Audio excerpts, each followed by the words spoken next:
You know, when it comes to the sport of crappie fishing, things can be as complicated as you want to make it.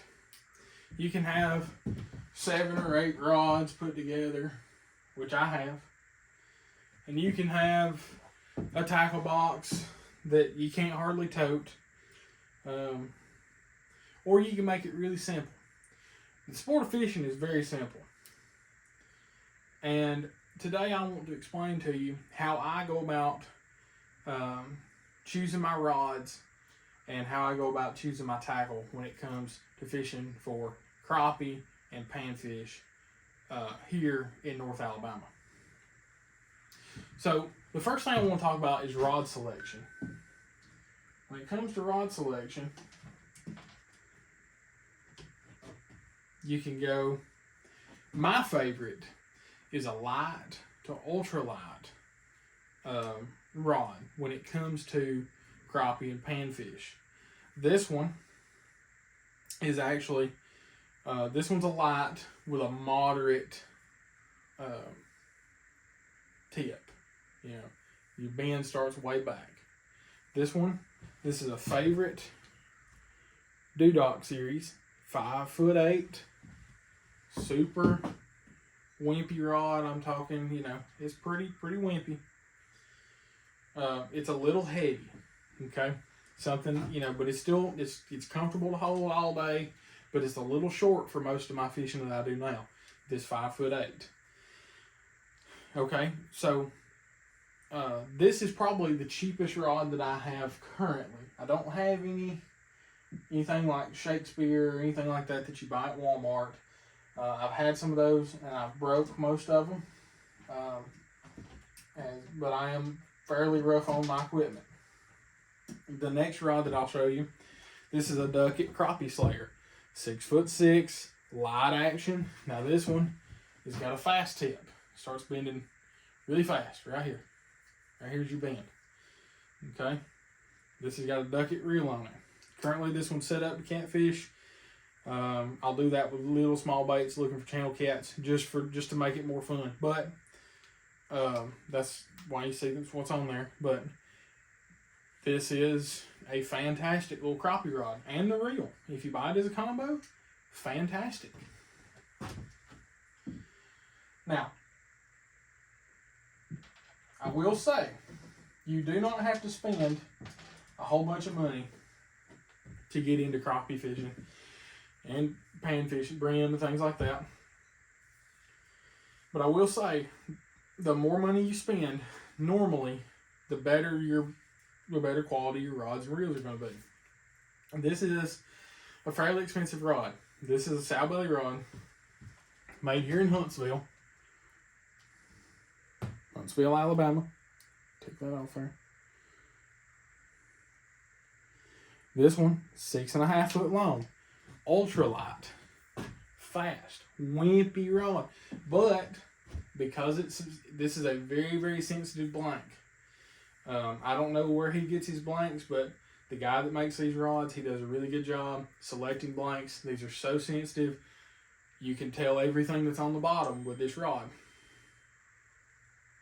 And I recommend that you find a rod that's very sensitive, because you're going to want to know the difference between a stump and a rock, or if a fish is biting. Now, sometimes crappie can bite really soft. They won't just thump it. Okay? When it comes to tackle, let's talk about terminal tackle for a moment. Hooks and weights. This is my go-to right now when it comes to jig heads. That's a 1/32 ounce jig head with a size 6 sickle hook. I like the sickle hook as opposed to something like this. We're just talking crappie for the moment. As opposed to something like this, where the hook is in line with the eyelet. You don't get as good penetration with this kind of hook. Now, when it comes to bluegill, they can get this in their mouth a lot better. Okay? Now, I will go up. I rarely go away from a 1/32, but I will go to something with a weed guard.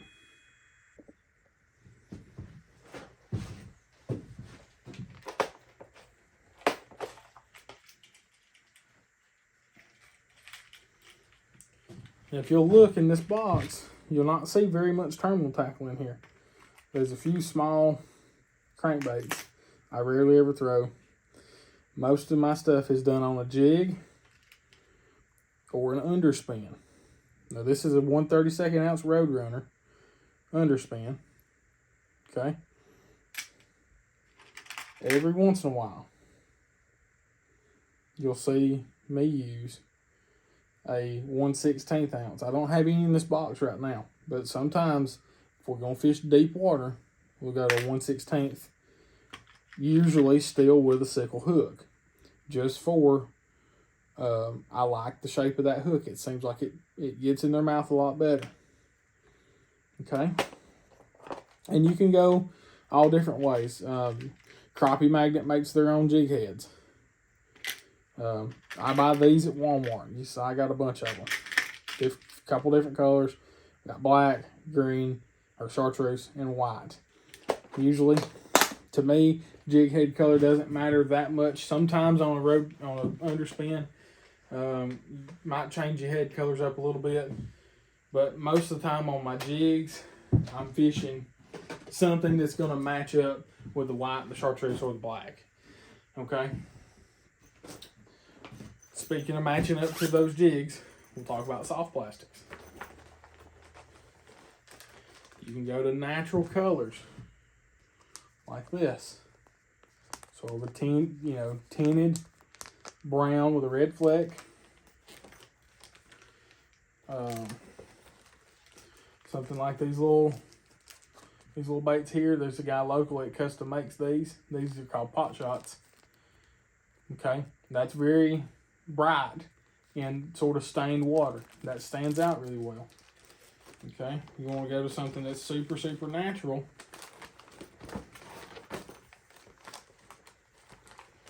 Trying to find them again here. Okay, this is a little bit more natural colored. You've got this monkey milk color here on the front, with a chartreuse tail. A little bit more flash in the water. My main color I throw a lot. It's a white and chartreuse Crappie Magnet. Okay. And then you go into something that's just a solid monkey milk.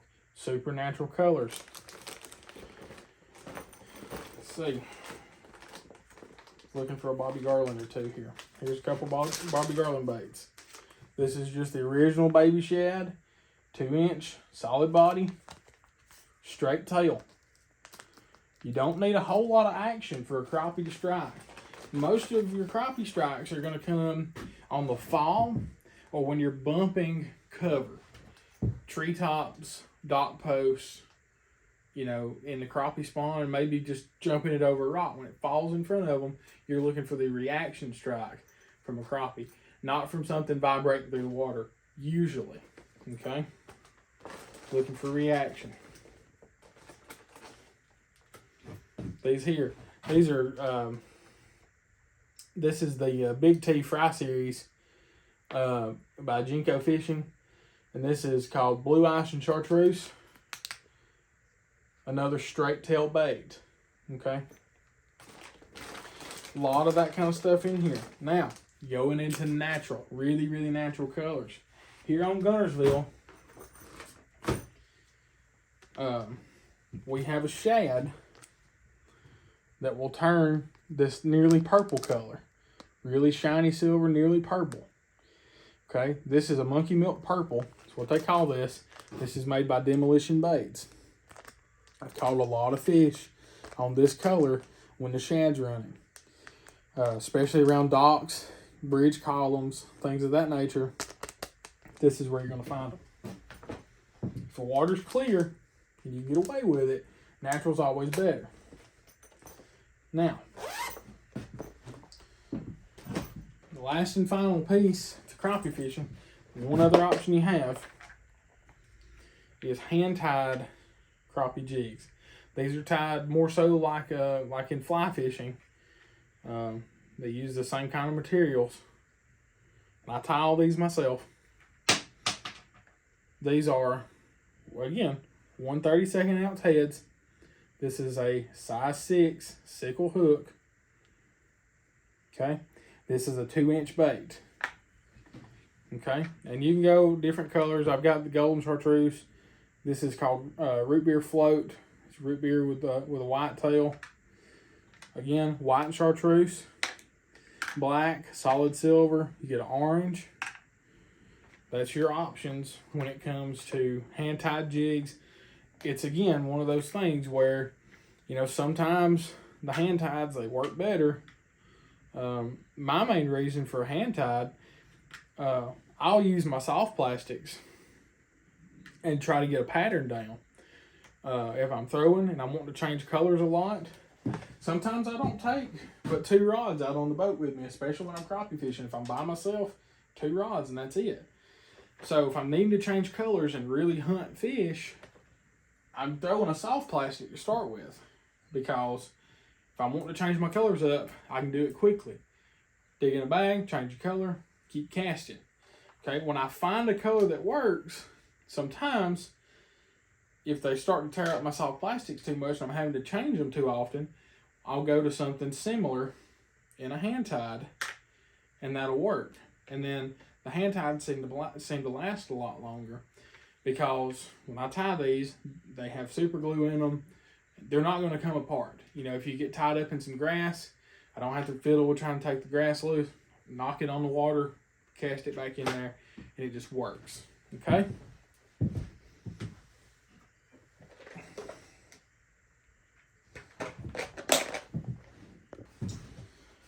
Now, let's talk about line when it comes to crappie fishing. If you were looking closely at these rods I showed you, sow bellies at least, you'd say it had high-vis line tied on it. Now, my general picks, now, this is 8-pound high-vis. Okay, you can get away with a lot more with 8-pound line. A lot more strength than 8-pound line. Okay.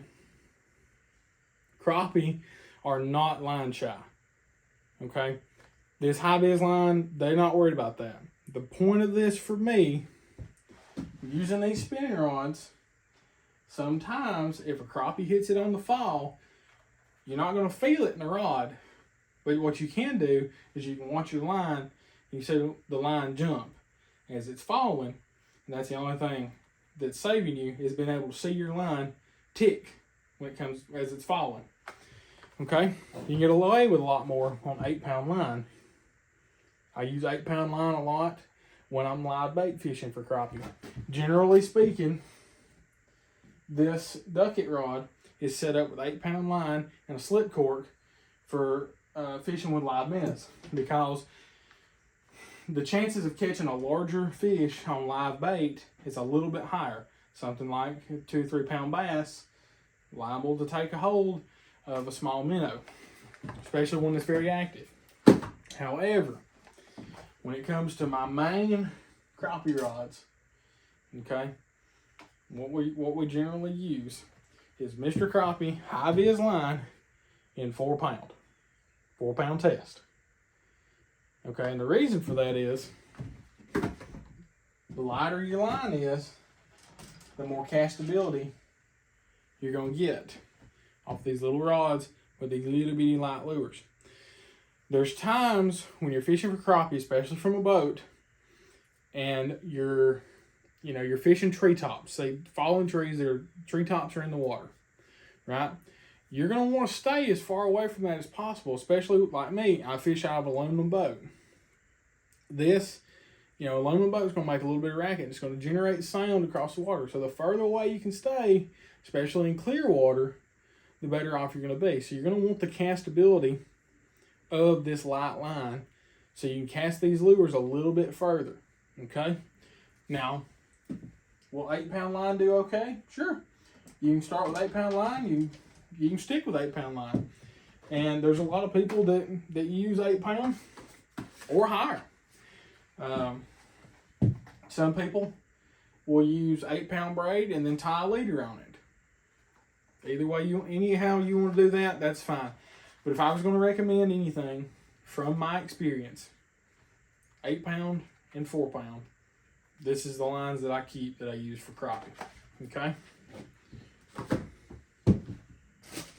Now the final thing I want to talk about is attractants. Now there's a lot of stuff on the market. Okay. This is all the fish attractant that I have currently.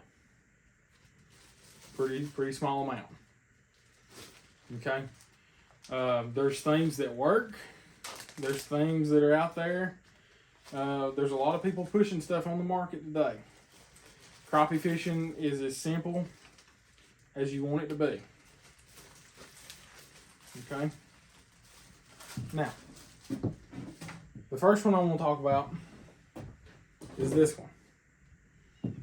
This has been on the market for no telling how long. I've heard about it years and years and years.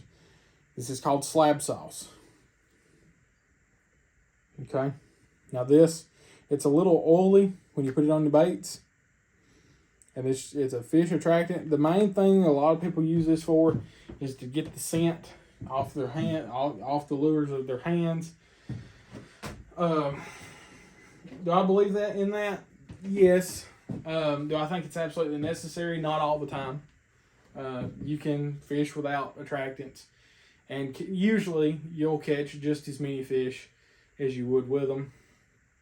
But I will say, and I'm not paid to say this or anything like that. This stuff here, this thump gel, this one's called minnow candy. Stuff stinks. It smells like fish and salt. There's a couple different ones. This one's trailer gel. This one, a lot of this gives it a lot of color. I like to use this on the back of some of my more natural baits, just to give it a little bit of flash with the sparkle that's in it. Okay. But I've got experience using this stuff. I got to use it a little bit last summer. The first time I got to use it was on Weiss Lake, and I have to say I think it picked up the amount of fish that I was catching under the same dock. We pulled fish for 15-20 minutes, catch 2 fish, and decided to try that, and we fished that same dock and caught a limit. Okay, so I think that has something to do with it. Something that's got a more natural scent to the fish. Something that, the more natural you can be, the better. There's nothing that's ever going to beat live minnows for crappie. But it's sort of expensive to go buy 2 dozen minnows every time you want to go crappie fishing, because you're going to lose them. And so that's why artificials, and that's why attractants and jigs and things like that, when you can buy that stuff in bulk and keep the same jig for 3 or 4 trips sometimes. So my main goal here is to make you, or to describe to you, how I view crappie fishing when I go out. Okay. The number one thing when you're looking for crappie is you have to be around bait. If you're not finding bait, you're not going to be on the crappie. The next thing is the color of the water. Is it dingy? Is it muddy? Is it clear? Okay? That's going to have a big thing to do with it on selecting your colors for your jigs. And the final thing is your equipment. You need to be set up to where you can have fun and still, feel the fish and fight them effectively. Sure, you could go to a heavier power rod, but a lighter power rod is more fun. A pound and a half crappie is going to fight, like a 3 or 4 pound bass on light tackle. Light tackle makes it a lot of fun. Okay? So that was just a little quick video on how I crappie fish and what my recommendation would be for somebody that's just getting started. A couple different lines, 1 good rod, a pack of 1/32 ounce jigs, a few different colors, in your soft plastics, you know, eventually your tackle box will look like a rainbow, because you're going to see a color in a store and you're going to say, I bet that one will work. That's how I've acquired all these. And then, you know, if you want to try something like an attractant, I will say that it does have its place in crappie fishing, but it's not a necessity. Okay. You can catch crappie and have fun without spending a fortune, and not you know, having a whole lineup of whatever. But anyway, I hope you guys enjoyed this video. I hope you learned something from it. If you have any questions, comments, concerns, criticisms, you can leave them below. Otherwise, give me a like if you enjoyed this video, and maybe hit that subscribe button, because we're going to start putting out a lot of content this year. I think you'll be well pleased if you stick around. So thanks for watching. We'll see you on the next one.